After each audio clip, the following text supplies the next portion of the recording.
55 political figures whom the army has prohibited from leaving the country. General Prayut says his troops have taken control in order for the country to return to normal, which means, as it has in the nation's 11 previous coups, protecting the nation's constitutional monarchy. Months of demonstrations have pitted supporters of the monarchy, the so-called yellow shirts, against the red shirts of former Prime Minister Thaksin Shinawatra. General Prayut is also considered responsible for a military operation against a camp of red shirts in 2010, in which more than 90 people were killed and 2,000 injured.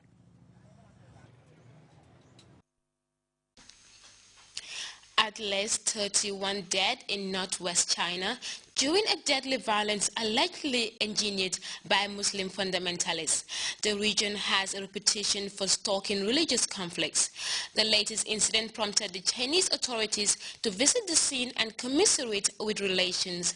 The U.S. State Department has condemned the violence and said those responsible should be brought to book. Multiple bomb attacks killed 31 people Thursday morning at an open-air market in Urumqi, the capital of the northwestern Xinjiang region of China. The Chinese public security minister immediately went to assess the damages and visit the injured. President Xi Jinping vowed to severely punish the terrorists and crack down hard on them. This region, which is home to the mainly Muslim Uyghur minority, has seen periodic violence, including the harsh repression of the Chinese authorities and attacks by the Muslim separatist fundamentalist Uyghur. The inhabitants denounced the violence on both sides. Those who did this cannot represent the Xinjiang people, since they violated the principles of the Quran, which advocates true goodness, mercy and peace, and patriotism. This handful of terrorists cannot represent the Xinjiang people of different ethnic groups. Their intentions are vicious, and they are not able to get what they want. The U.S. State Department denounced these latest attacks against innocent civilians and expressed condolences to their families. The Uyghur World Congress did the same and blamed Beijing for not holding talks to find solutions to the problems.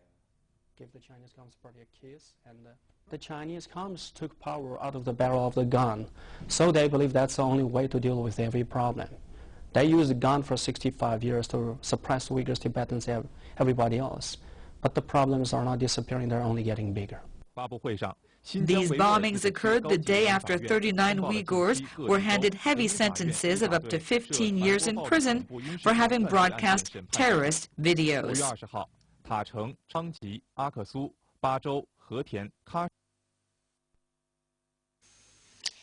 We now take our second break.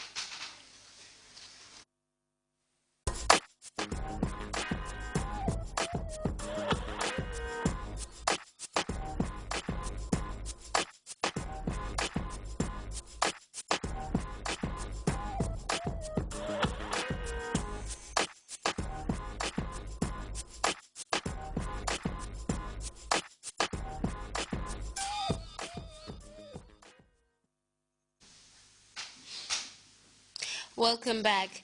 And before we take leave of you, a quick reminder of the day's top stories.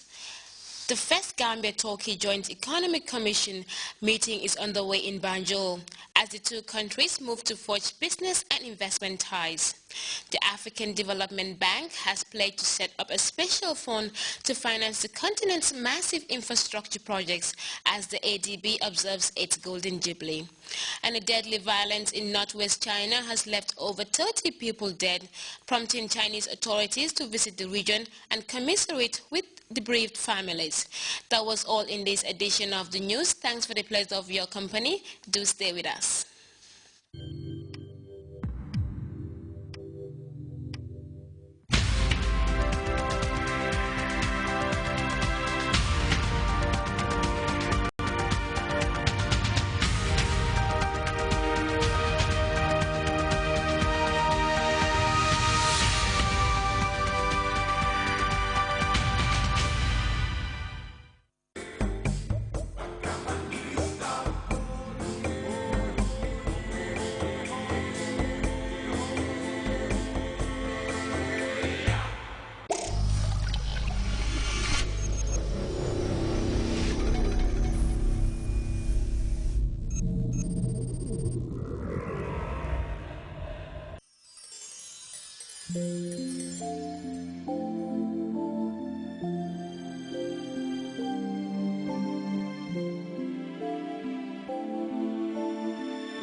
Fansai mania, dengan fansai le, jara kamu ite de kamundi.